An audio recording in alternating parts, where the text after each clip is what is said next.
My work clothes carried the scent of engine grease and metallic dust as I arrived home.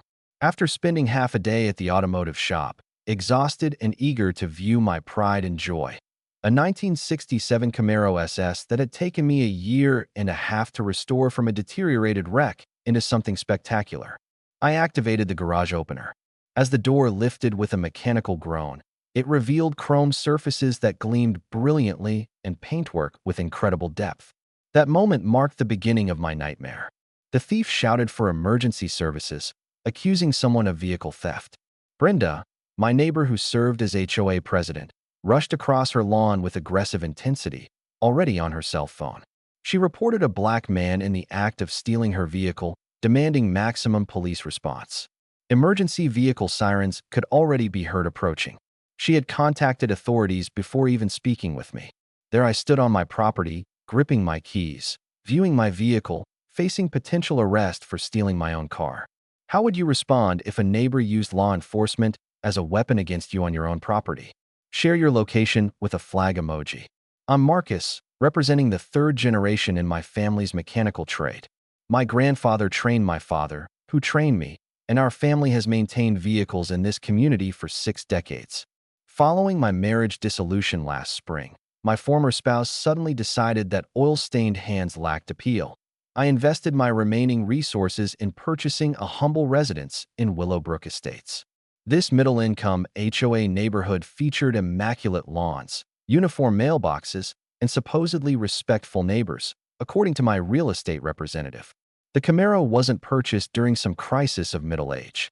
I discovered her at an estate liquidation 18 months prior, a deteriorated shell that most would have scrapped for minimal compensation. However, beneath the corrosion, I recognized classic American performance waiting for revival. After paying $3,200, she belonged to me. Every weekend for 18 months transformed into my personal restoration mission, installing a new 350 cubic inch engine, rebuilding the turbo 400 transmission, completely overhauling the suspension system. The painting process alone consumed 4 months of sanding, applying primer, and wet sanding until the Hugger orange coating could rival the sun's brilliance. I photographed every component, every seal, every bead of perspiration for insurance documentation, preserving every purchase receipt in a binder as thick as an old telephone directory. The aroma of fresh primer and metal particles became my weekend scent, with coffee cooling on my workspace as I immersed myself in the zen of mechanical excellence. Enter Brenda Wilson, the living manifestation of homeowners association nightmares. Brenda relocated to Willowbrook 5 years earlier and immediately crowned herself ruler of all matters. A real estate professional operating a white luxury vehicle that receives detailing more frequently than most people bathe. Perfectly manicured nails untouched by manual labor, salon-treated hair defying physics, and a smile capable of chilling antifreeze. She had held the HOA presidency for 3 consecutive years without opposition because nobody else desired the role of neighborhood enforcer. Her expertise involved weaponizing documentation, waste receptacles remaining visible 12 minutes beyond collection time, fence supports measuring slightly over regulation dimensions, mailbox typography not meeting Willowbrook specifications. She once issued me a violation for lawn height allegedly surpassing the maximum by a fraction, appearing with an actual measuring device. She claimed she was simply upholding neighborhood standards with that artificial expression. 2 weeks before the garage incident, she approached while I performed brake maintenance. My impact wrench's sound apparently disturbed her refined preferences. She informed me about a noise regulation prohibiting power equipment after 6 in the evening. I cleaned my hands with a cloth, remaining courteous. I pointed out that municipal regulations actually allowed hobby activities until 9 at night, offering to provide documentation. Her expression turned icy. She indicated she would investigate further, suggesting my industrial operations impacted property valuations. Her emphasis on industrial operations made it sound as though I operated in a legal laboratory rather than restoring automotive history. The day chaos erupted began with Brenda's monthly poolside gathering. Saturday morning found her backyard filled with neighborhood women consuming brunch cocktails and feigning interest in vacation photographs. Their forced laughter penetrated my garage walls. Then her voice pierced the chatter with grating intensity. She announced that was her new Camaro, claiming she'd purchased it from an Arizona classic car dealership for $45,000, with delivery scheduled for the following week. My wrench hit the concrete surface. She displayed photographs on her device, showcasing images of a vehicle matching mine, basking in their admiring responses as though she'd invented the internal combustion engine herself. That afternoon, requiring brake fluid, I started my vehicle and reversed slowly. The engine's rumble resonated between houses like mechanical thunder, powerful and absolutely magnificent. Upon returning an hour later, Brenda stood motionless in her driveway with crossed arms, face colored with anger, staring at my vehicle with predatory intensity. I acknowledged her politely. She remained silent, continuing to bore through my Camaro with those hunting eyes. That evening, I suspect she spent hours online constructing her fantasy piece by piece, convincing herself that somehow I'd stolen her imaginary acquisition. By daybreak, she'd evolved from irritating neighbor into something considerably more threatening, a Karen with a mission. When two police vehicles arrived with emergency lights blazing, I knew my quiet Saturday evening was thoroughly disrupted. For officers emerged as though responding to a major crime, which based on Brenda's performance for emergency services, they believed they were. Officer Rodriguez, a 20-year veteran with compassionate eyes and the calm demeanor of someone who'd witnessed every variety of neighborhood insanity, approached with his hand positioned near his equipment belt. His colleague, a younger officer named Morgan who appeared capable of impressive physical feats, positioned himself nearby with documentation prepared. The officer greeted me, explaining they'd received a report regarding a stolen vehicle at this location. The complete absurdity struck me forcefully. I explained this was my vehicle in my garage at my residence, comparable to accusing myself of stealing my own appliance. Brenda appeared beside the officers like a suburban apparition, clutching her phone with intense grip. She identified me as the car thief, claiming she'd purchased that exact Camaro the previous day for $45,000. I inhaled deeply, tasting residual exhaust from my completely legitimate muscle car, while attempting not to laugh at the cosmic absurdity my existence had become. I reminded myself to remain composed. My father always advised that documentation defeats desperation consistently. I informed the officers I could immediately prove ownership. I retrieved my phone, navigating to the photo collection I'd maintained obsessively. I explained the car had belonged to me for 18 months and I'd reconstructed every component from nothing. Rodriguez examined the progression photographs with authentic interest, rust-covered wreck to bare frame to painted masterpiece. His eyebrows elevated as he viewed images of me installing the engine assembly, priming body sections, upholstering the interior. He commented on the impressive craftsmanship, magnifying a photograph of the engine compartment, asking if I performed this work professionally. I explained it was the family enterprise, noting my grandfather would have disciplined me severely for inferior workmanship. Meanwhile, Brenda appeared to be experiencing a complete mental breakdown. She insisted I was lying, thrusting printed photographs at the officers, clearly downloaded from a dealer website moments before contacting emergency services. She claimed she'd transferred funds the previous day with shipping scheduled for this week. Chun examined her evidence with the enthusiasm of someone reviewing tax documentation. Generic dealer promotional images lacking VIN information or actual paperwork, merely glossy pictures that could represent any orange Camaro manufactured between 1967 and recently. The officer inquired whether she possessed purchase documentation, bill of sale, wire transfer confirmations, dealer contact details. Brenda's complexion turned approximately the shade of emergency vehicle lighting. She claimed everything was being processed, that the dealer indicated paperwork required time for classic vehicles. While she improvised her explanation, I searched my garage workstation like an automotive archaeologist. I located the 3-ring binder organized chronologically containing the complete history of my mechanical project.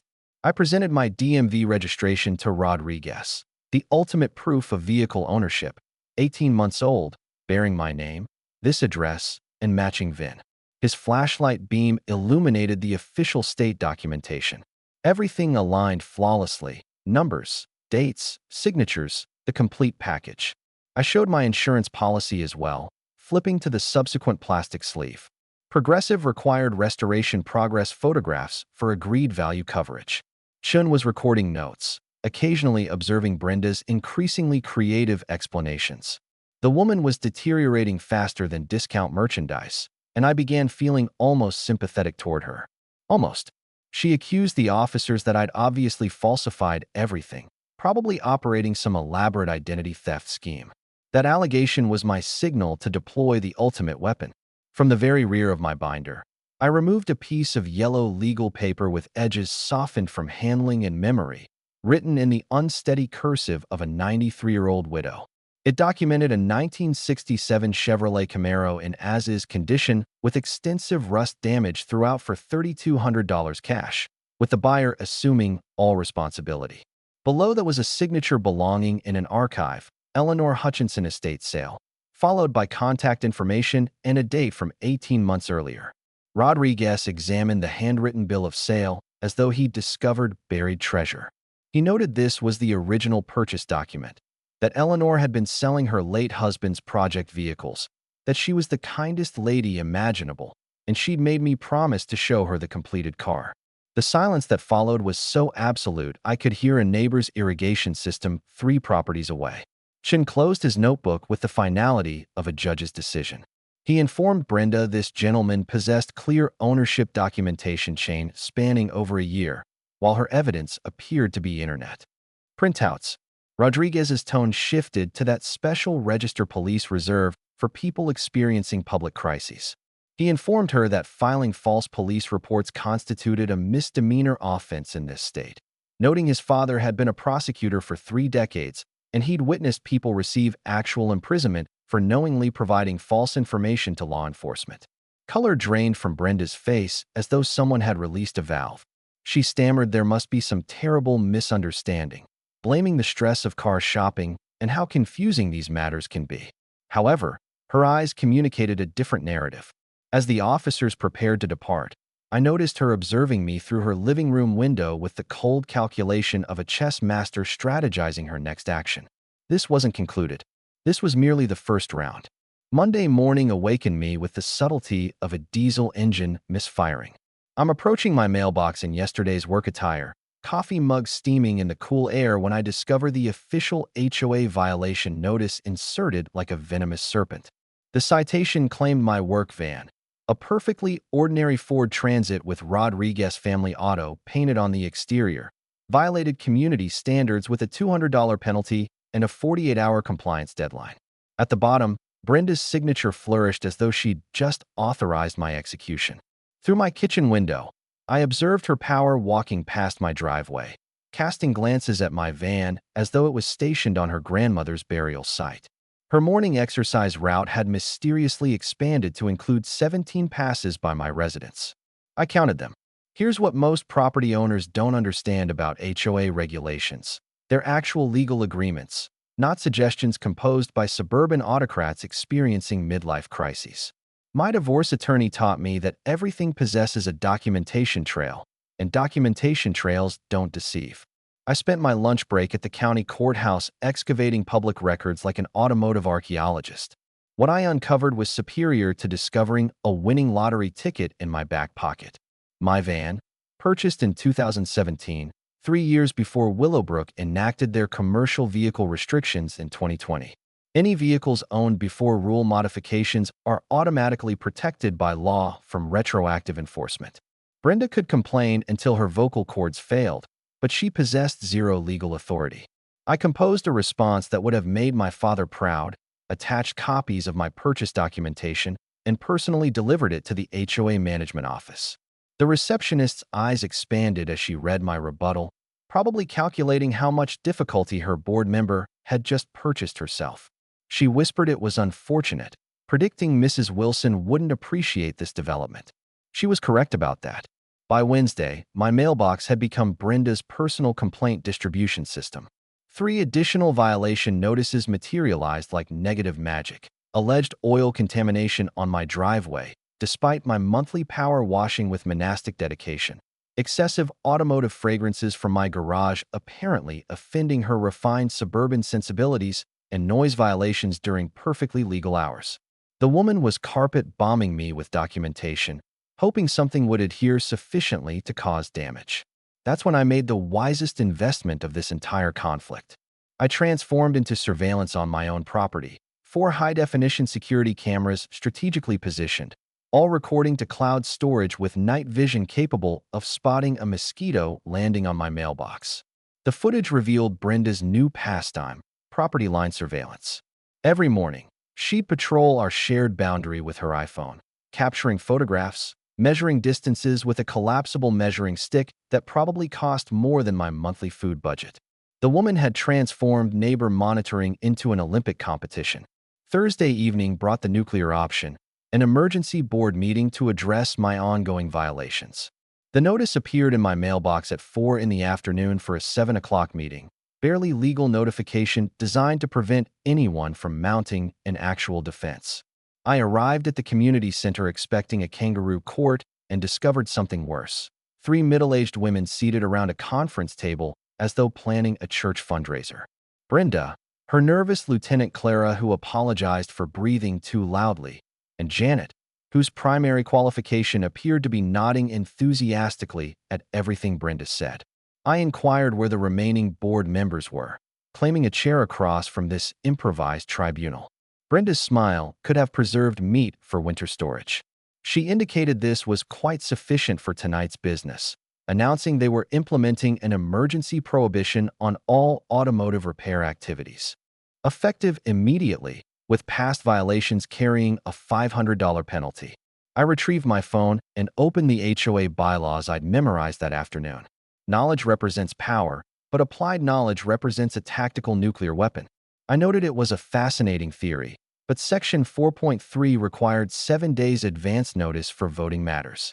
I scrolled through the document as though reading a restaurant menu, noting Section 4.7 mandated a quorum of 5 board members for official votes. I looked around the pathetically empty room, observing I counted 3 people, which gave this meeting all the legal authority of a neighborhood book club.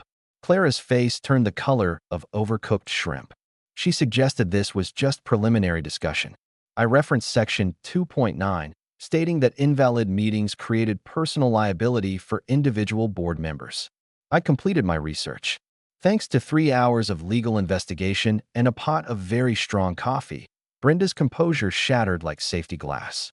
She demanded to know if I thought I was so intelligent, coming into their neighborhood with my people and my activities. The venom in her voice could have stripped paint.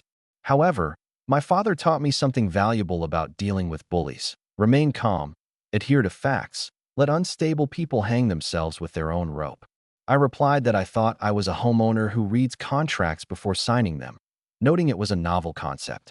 That's when neighbor Tom appeared in my driveway later, apologetic and slightly embarrassed. He confided that most of them thought she'd completely lost it, asking if I wanted to grab coffee the next day, suggesting it was time they talked. Friday morning brought an unexpected doorbell symphony at 7:15 a.m. Dave Martinez from City Code Enforcement stood on my porch, clipboard in hand, possessing the 1,000-yard stare of someone who'd spent too many years mediating neighbor conflicts. He apologized for the early disturbance, explaining there was an anonymous complaint about unlicensed commercial auto repair, asking if he could inspect. I allowed him into my garage where the morning light illuminated my weekend sanctuary. The aroma of metal polish and clean motor oil hung in the air like expensive cologne, and every tool had its designated location on pegboard walls that would make a Swiss watchmaker weep with envy. Dave's tension evaporated the moment he stepped inside. He remarked this was cleaner than the shop where he serviced his truck. He ran his finger along my workbench, coming up spotless, asking what I did for work. I explained it was the family mechanic business, that this was pure hobby, weekends only, no customers. He nodded, recording notes while admiring my engine hoist setup. He mentioned the anonymous complainant claimed I was running an illegal business, but he saw zero evidence of commercial activity, customer vehicles, or cash transactions, confirming I was absolutely clear. As Dave climbed back into his city truck, he paused with one foot on the running board. Off the record, he mentioned he'd been to this neighborhood 4 times this month, same voice every time with different complaints, suggesting the lady needed a pastime that didn't involve his department. Brenda's next master stroke arrived via certified mail, a formal complaint to my homeowner's insurance company. She'd contacted Progressive directly, claiming my garage activities created an unacceptable fire hazard threatening neighboring properties. The letter demanded immediate inspection or policy cancellation. When my insurance agent Bill showed up Tuesday afternoon, I braced for bureaucratic nightmare. Instead, I found a kindred spirit who spent the first 10 minutes admiring my Camaro's engine bay, as though it was the Sistine Chapel. He remarked someone was definitely trying to interfere with me, signing his inspection report with a flourish. He noted my fire safety setup exceeded commercial standards, pointing out that half these neighborhood garages were death traps with their propane tanks and extension cord arrangements. Bill's company responded by sending Brenda a cease and desist letter that basically translated to stop filing false insurance claims or face fraud prosecution. However, our neighborhood Napoleon had discovered the nuclear weapon of modern warfare, social media. The Willowbrook Neighborhood Watch Facebook group materialized overnight like a digital cancer. Brenda's inaugural post featured photographs of my work van and garage accompanied by pros that would make a dog whistle manufacturer proud.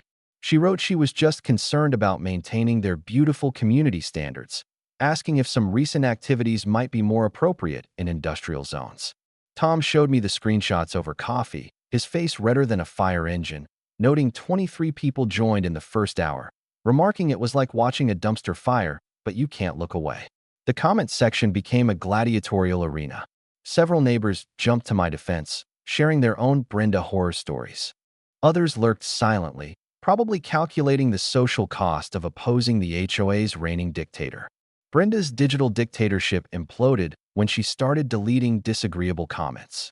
Nothing ignites suburban fury quite like obvious censorship, and soon the group fractured into warring factions debating everything from free speech to property values. Sunday morning brought escalation to my actual property. Scattered across my driveway like metallic confetti were 24 roofing nails strategically positioned to puncture unwary tires.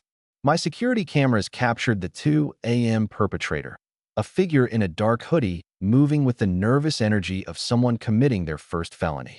The footage was grainy, but that distinctive quick-step march looked familiar. Brenda walked as though she was perpetually late for an argument. Officer Morgan treated my police report with appropriate seriousness, especially when I explained the escalating harassment timeline. He observed it was a classic intimidation pattern, photographing the evidence, advising me to document everything, noting these cases simmer for months then explode into arrests very quickly. While obsessively reviewing camera footage, I spotted something that made my coffee go cold. Brenda's morning routine now included detailed reconnaissance missions, walking our property line with her phone, measuring distances, photographing angles. This wasn't random harassment. She was conducting military-grade surveillance for some larger operation.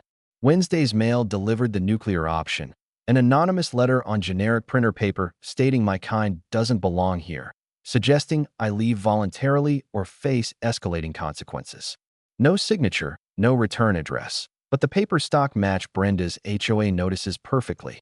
My divorce lawyer had taught me enough about document analysis to recognize identical watermarks and printer signatures. Detective Martinez, assigned to my growing case file, examined the letter with professional interest. She explained anonymous, threatening correspondence qualified for hate crime prosecution under both state and federal statutes, noting they were building a substantial criminal case against my neighbor. That evening, Tom's Coffee Shop Coalition expanded to 6 households, each armed with their own Brenda documentation. Mike the lawyer had been fined for unauthorized mailbox fonts. Sarah the accountant got cited for planting flowers without architectural committee approval. Tom declared it was time for coordinated resistance, stirring sugar with revolutionary fervor. He noted individual complaints get ignored, but group action gets results. As we shared war stories and legal strategies, I realized Brenda had accidentally created her own worst nightmare. A unified neighborhood opposition with legitimate grievances and professional expertise. The hunter had become the hunted. Friday afternoon found me in the county courthouse basement, a fluorescent-lit purgatory that smelled like old coffee and bureaucratic despair. The records clerk, a woman who'd apparently been filing documents since the Carter administration, directed me to research room B with the enthusiasm of someone pointing toward a public restroom. She wheezed that HOA financial records were in the corporate filings, wishing me good luck making sense of that mess. 3 hours later, surrounded by paper stacks that looked like a tornado had hit an accounting firm, I discovered why Brenda guarded these documents like nuclear launch codes. Willowbrook's HOA financial statements read like a masterclass in creative embezzlement. $15,000 paid to B&B Property Solutions for undefined consulting services, $8,500 to Brenda's Best Gardens for landscaping that had never materialized, $12,000 to Wilson and Associates for legal services that coincidentally began exactly when Brenda's divorce proceedings started. The beautiful part, all three companies shared the same business address, 1247 Maple Lane, Brenda's house. A quick dive into the state business registry confirmed what my gut already knew. B&B Property Solutions, sole proprietor Brenda Wilson, established 6 months after her divorce filing. Brenda's Best Gardens officially dissolved last year after completing 0 actual projects. Wilson and Associates, her ex-husband's law firm, which explained her sudden need for untraceable income. Our elected HOA president had been systematically looting the neighborhood fund like a suburban Pablo Escobar, funneling approximately $78,000 into her personal legal defense fund over 2 years. However, the discovery that made my hands shake wasn't the theft itself. It was the hunting pattern hidden beneath. Cross-referencing complaint dates with recent real estate sales, I uncovered Brenda's true business model. She'd systematically target homeowners with escalating harassment until they sold below market value, then use her real estate license to facilitate quick sales to investor contacts. Double commission plus kickbacks from grateful buyers picking up distressed properties. 3 families had fled Willowbrook in the past year after surviving Brenda's special attention. The Hendersons sold $40,000 under appraisal after months of citations about their son's basketball hoop creating excessive noise. The Patels surrendered and moved after weekly violations for culturally inappropriate cooking odors that allegedly violated community standards. My case fit her playbook perfectly. Single homeowner, no family support network, prime property worth $380,000. Perfect target for forced sale manipulation. The nuclear revelation was buried in a stack of foreclosure notices, and when I found it, I actually laughed out loud in that tomb-quiet research room. Brenda's own house was in default, $23,000 in unpaid HOA dues to her own association, back taxes, attorney fees, credit card debt, the works. Her foreclosure hearing was scheduled for exactly 4 weeks from today. The irony was so perfect it belonged in a country song. Our HOA president, the woman who terrorized neighbors over minor rule violations, hadn't paid her own dues in over a year.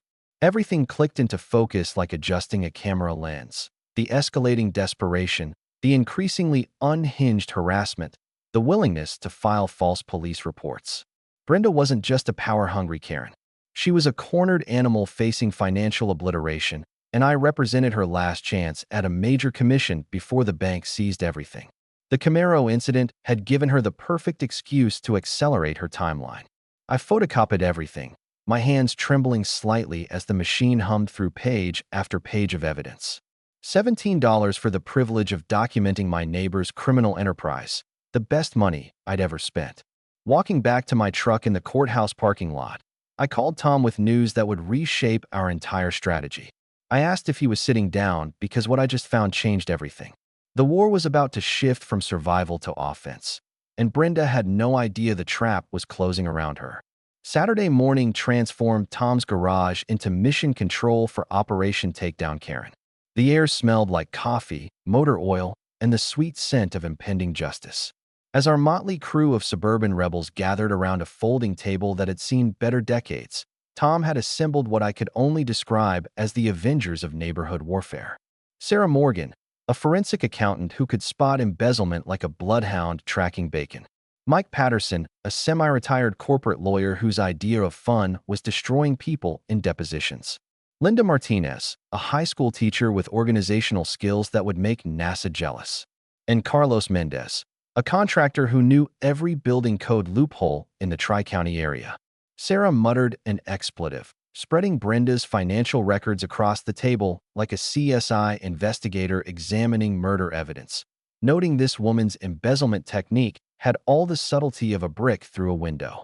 Mike pushed his reading glasses up his nose, scanning documents with the predatory focus of a shark smelling blood, noting 78,000 in fraudulent transactions with a paper trail cleaner than his grandmother's kitchen, documented harassment pattern. A prosecutor's dream about cases this easy. Linda was already creating her signature color-coded timeline on poster board, mapping harassment campaigns against real estate sales with the precision of someone who'd spent 20 years making teenagers understand algebra. She pointed out the beautiful pattern: target vulnerable families, escalate violations for months, then mysteriously produce investor buyers when they break. Carlos leaned back in his folding chair, letting out a whistle that could summon dogs from 3 blocks away, noting she was using HOA money to pay divorce lawyers, remarking that wasn't criminal genius, but criminal stupid. Our battle plan emerged over 2 hours of increasingly caffeinated strategy sessions. Operation Documentation Fortress. Carlos volunteered to turn our neighborhood into Fort Knox with security cameras, motion sensors, night vision, cloud backup. He vowed if this woman so much as glances sideways at my mailbox, they'd have it documented in courtroom quality 4K. Linda launched into full teacher mode, creating standardized incident report forms with the thoroughness of someone designing a final exam. Dates, times, witnesses, photographs, police report numbers, building a case file so airtight it could survive a nuclear blast. Sarah was practically rubbing her hands together with forensic accounting glee, saying she was calling colleagues who owed her favors, promising to produce an independent audit that meets federal court standards. Operation Legal Annihilation. Mike explained HOA corporate governance like he was describing his favorite hobby, which it apparently was. Board members have fiduciary duties under state law, he noted. Every fraudulent transaction creates personal liability. She's not just stealing, she's destroying her own legal protection. The annual board elections were perfectly timed for maximum damage. Tom, Sarah, and Mike would run for the 3 open positions, flipping control from Brenda's rubber stamp committee to our Justice Coalition. Criminal complaint gets filed Tuesday, Mike continued, organizing police reports with the satisfaction of someone solving a crossword puzzle. Embezzlement, harassment, false police reports. She's looking at a felony buffet. Operation Public Humiliation. Linda's teaching background made her our propaganda minister. Door-to-door information campaign, professional flyers explaining the theft, coordinated social media exposure. They'd make Brenda's crimes everybody's dinner table conversation. The financial impact was neighborhood-destroying. 78,000 stolen from 40 households meant every family had been systematically overcharged nearly $2,000. When soccer moms discover their HOA president has been picking their pockets, suburban revolutions happen fast. Carlos suggested the media angle that would make this story journalist catnip. HOA president steals money while racially harassing neighbors. He predicted Channel 7 would interrupt regular programming for this gold mine. Our psychological warfare strategy was elegantly simple. Let Brenda think she was winning while they constructed a legal cage around her. I'd maintain normal routines, appear oblivious to her schemes, and allow her desperation to generate more prosecutable evidence. Mike explained it was classic rope-a-dope with the satisfaction of someone who'd spent decades destroying opponents in courtrooms. Let her exhaust herself throwing wild punches while they document every missed swing. The timeline convergence was poetry. Brenda's foreclosure hearing in 3 weeks, audit results in 2 weeks, board elections in 4 weeks, multiple disasters arriving simultaneously like a perfectly choreographed demolition. Sarah had already contacted Channel 7's investigative pitbull Janet Mills, a reporter who'd built her Emmy collection exposing suburban corruption, noting HOA fraud stories generate massive ratings, and she's practically drooling to cover this train wreck. Mike discovered the final nail for Brenda's professional coffin. Her real estate license renewal in 6 weeks required criminal background disclosure. Fraud convictions meant automatic permanent revocation, complete career obliteration, he said with the warm satisfaction of someone describing a perfect sunset. Financial ruin plus professional destruction equals total annihilation. As our suburban war council dispersed, Tom grabbed my shoulder with genuine respect, observing that 2 months ago I was the quiet mechanic who minded his own business. Now I'm commanding a neighborhood revolution. I surveyed our evidence walls, battle plans, and coalition schedules. The transformation from isolated target to resistance leader felt surreal, like discovering you could fly. I replied that sometimes bullies pick the wrong victim, noting Brenda was about to learn that lesson the hard way. The trap was baited, loaded, and perfectly positioned. Now they just waited for their cornered predator to trigger her own destruction. Monday morning brought the sweet sound of panic in the form of Brenda's voice echoing across the neighborhood like a fire alarm having a nervous breakdown. She was pacing her driveway at 7 o'clock, phone pressed to her ear, gesticulating wildly at anyone unfortunate enough to make eye contact, demanding an emergency board meeting tonight, insisting something's happening and she needs legal protection. Through my kitchen window, I watched her attempt to rally her rapidly shrinking support base. Clara shuffled over reluctantly, looking like she'd rather be getting a root canal. Janet followed a few minutes later, but even from a distance, I could see the doubt creeping into their body language. The emergency assessment notice appeared in every mailbox by noon. $500 per household for immediate legal defense against outside agitators attempting to destabilize community governance. The letter claimed I was threatening to sue the entire HOA and demanded immediate payment to hire attorneys. What Brenda didn't know was that Tom attended her pathetic three-person meeting hidden in the community center parking lot with a digital recorder that picked up every desperate word. Brenda's voice crackled through the speaker when Tom played it back later, insisting they're investigating their finances, that she doesn't know how much they know, but they need to control the narrative before this gets out of hand. Clara's nervous response was barely audible, suggesting maybe they should just, but Brenda cut her off, refusing. She insisted she's worked too hard building this community to let them destroy everything, threatening that if she has to leave town, fine, but she's not going down alone. The audio quality was courtroom ready, and Mike's predatory grin when he heard it could have powered the neighborhood street lights. Wednesday night brought Brenda's first act of genuine desperation, vandalism with a side of stupidity. My security cameras caught her sneaking around my property at 2:47 a.m. dressed like a suburban ninja in black yoga pants and a dark hoodie that fooled absolutely no one. She'd brought a toolkit of petty revenge, tire-slashing knife, spray paint, and what appeared to be small containers of motor oil staged behind my garage. The plan was obviously to create evidence of environmental violations, but Brenda had never been accused of criminal genius. The beautiful part, she spent 15 minutes positioning fake evidence while standing directly under my motion-activated floodlight, providing crystal-clear footage of her face, her BMW's license plate, and her pathetic attempt at frame-up artistry. Thursday morning's code enforcement visit was her most spectacular failure yet. The inspector found the planted oil containers immediately. They still had Home Depot price stickers attached. When he pointed out that fresh motor oil doesn't create environmental violations anyway, Brenda's story collapsed faster than a house of cards in a hurricane.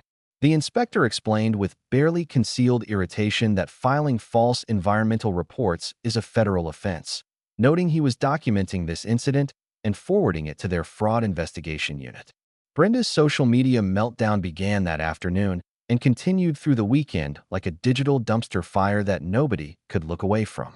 The Willowbrook Neighborhood Watch Facebook group became her personal therapy session, complete with increasingly unhinged rants about outside agitators and property value destruction. Her 2 a.m. post on Friday was a masterpiece of self-incrimination, insisting some people don't understand that communities have standards, claiming when certain elements move in and start changing the character of established neighborhoods, decent people have to take action to protect their investments. Screenshot saved, forwarded to our legal team. Saturday brought the bribery attempt that sealed her fate. Carlos was installing camera equipment at Linda's house when Brenda approached with the subtlety of a used car salesman at month's end, claiming she knew Marcus was paying them to lie about her, pulling out an envelope thick enough to choke a horse. $2,000 cash if he'd forget about those security cameras and stop helping with this harassment campaign. Carlos, bless his contractor's soul, kept installing cameras while recording the entire conversation on his phone, simply telling her he was just helping neighbors protect their property, suggesting maybe she should talk to a lawyer. She insisted she doesn't need lawyers. She needs this neighborhood back under control, her voice pitched higher than a smoke detector, complaining that man has turned everyone against her with his lies and manipulation. The desperation was so thick you could spread it on toast. Brenda was unraveling in real time, and every frantic move was creating more evidence for our growing prosecution file. Sunday evening brought the nuclear option, another false police report claiming I'd threatened her with a weapon during a driveway confrontation that never happened. The responding officers found me in my garage, covered in grease, working on a neighbor's transmission with 3 witnesses present. Officer Morgan's patience had officially evaporated. Warning her this was her 4th false report in 2 weeks, and she was looking at charges. The preliminary audit results arrived Monday via Sarah's encrypted email, and the numbers were even worse than our original estimates. Brenda hadn't just stolen $78,000. She'd been systematically overcharging every household for phantom services while pocketing the excess. Total theft approximately $96,000 over 30 months. Our neighborhood dictator wasn't just broke and desperate. She was a career criminal who'd finally run out of victims and time. The endgame was accelerating beyond our wildest projections, and Brenda was doing all the work for us. Tuesday night's break-in was the kind of criminal masterpiece that would make the Three Stooges proud.